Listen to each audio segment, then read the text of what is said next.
Hello, greetings to all board game players, and welcome to my podcast, Lunch Break. We will be discussing board games that I managed to play during my lunch break at work instead of having lunch or a coffee. Some of you definitely know me from Facebook because I publish my series Lunch Break at work there, where I actually discuss the board games I play during work. And because I was nudged over the weekend that I could give it a different format, I decided to try the podcast. Whether someone will listen to it or not, that remains to be seen. If by chance someone is interested, this was the first episode. Nobody listened, so of course, give me some feedback. Write to me on Facebook at Rudamali, whether you like it or don't like it, what I should improve or not improve. I'm doing it kind of punk style, because I didn't want to put too much time and energy into it, which I don't really have anyway.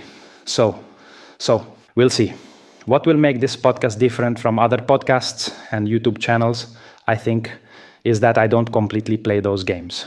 What? It's like they're released in Czech, but they play games that not many people in Czechia really have.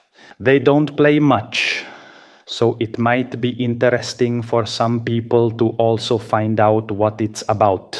There are other games besides just Heat and Chronicles of Avel and things like that. I don't want to put them down. Those games are great.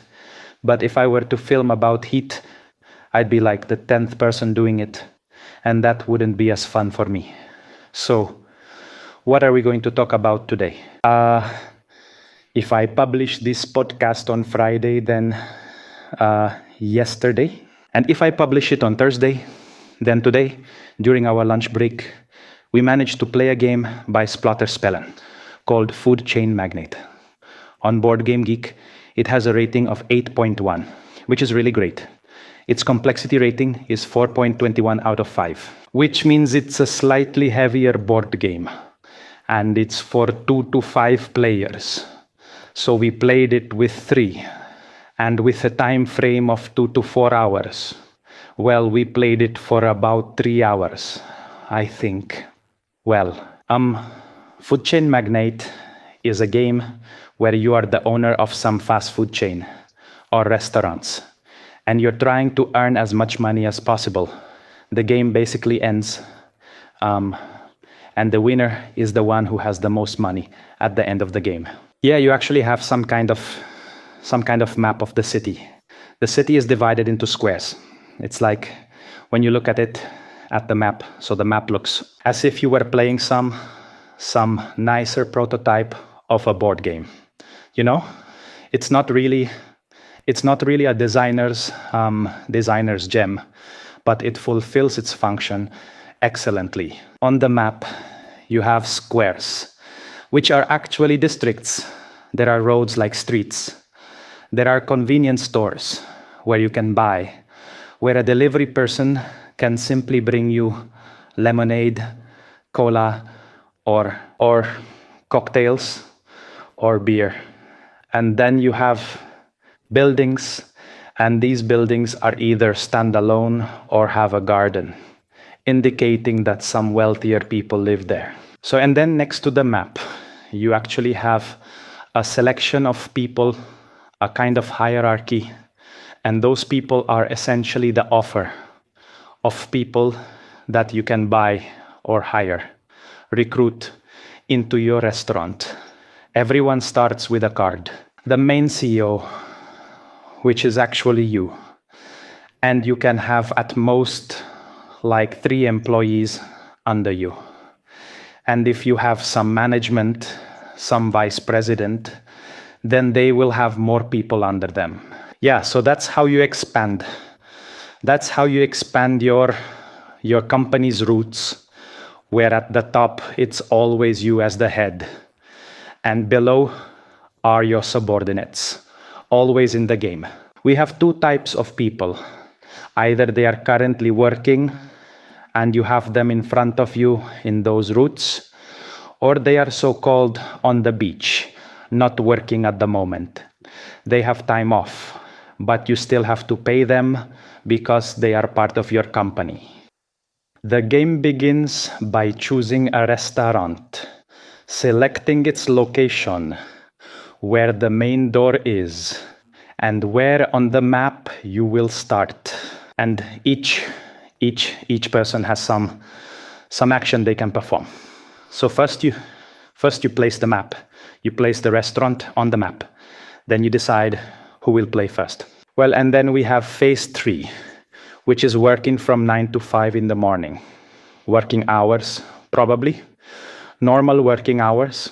So it's actually divided into 6 phases. Each character can perform an action. And these actions have a sequence. This means during the working phase, you can first recruit employees. As the CEO, you have one action, one hire, so you can buy some employee, buy, hire, pay. Or when you have a recruiting girl, she also has an action that she can, if needed, recruit someone, right, to you. And that's done first. Then you can train. If you have a trainer, coach, or guru, you can train a person to a higher rating. Like if I have a kitchen trainee who can produce 1 burger or 1 pizza, then I can train them into a burger cook, actually a chef, who can already produce 3 burgers. I can later make them a boss. Burger chef or pizza chef, that is from pizza cook to pizza chef. And that burger chef can already produce 8 of those burgers, which is really great. After training, you can do marketing campaigns. We'll get back to that when I describe those people. Only then can you get the food and drinks. The food is created by the chefs and the cooks. Although for drinks, we have to send someone. We can't produce drinks ourselves, which means we have a delivery boy, errand boy, and we can send him from our restaurant entrance to the nearest convenience store that sells something. And he'll bring you one drink of the type they happen to have at the store, whether it's Coca-Cola, beer, or soda. He'll just bring it to you. You can train him. You can turn him into a truck driver, who just drives a truck and then brings you 3 drinks. Or a Zeppelin pilot, who brings you 2 drinks of each kind. It's like from each of those stores, which is also great, right? So then you get food and drinks. Then you can place new houses or gardens. That's done by the business developer, right? You can buy him and he adds houses, more people who can then come to you for food. Well, and in the very last one, you can even add another restaurant or move the existing restaurant somewhere else. So that would be the working phase. And then it's dinner time. It's decided what people, what they are in the mood for and where they will go for dinner. We'll get to that. And then you need to pay everyone. That means you have to pay all the people who have such a money icon. So you have to pay $5. And then the marketing campaigns expand. And we harvest everything, prepare the structure again for the next day, and proceed like this the next day. The duration of the game is very variable. At the beginning of the game, $50 are placed in the main bank. You start without money, and $50 are placed in the main bank for each player playing, So in our case, there were $150. Then you have 3 cards with you. The first card has plus $100, the second plus $200, and the third plus $300. And you secretly put one of these 3 cards into the bank. Each person does. That means the moment the bank is chosen, it's called break the bank. Then all 3 cards are revealed, and the total amount on all 3 cards is added to the bank. This means if you want to play a short game, then everyone put the 100 there and add 300. If you want to play a long game, then each of you put in 300 and it continues for an additional 900. And once the bank is chosen for the second time, the game ends. I put in 100 because the guys were playing for the first time. So I put in 100, Beja put in 100, and Renda, I think, put in 200. And that's how we played. So,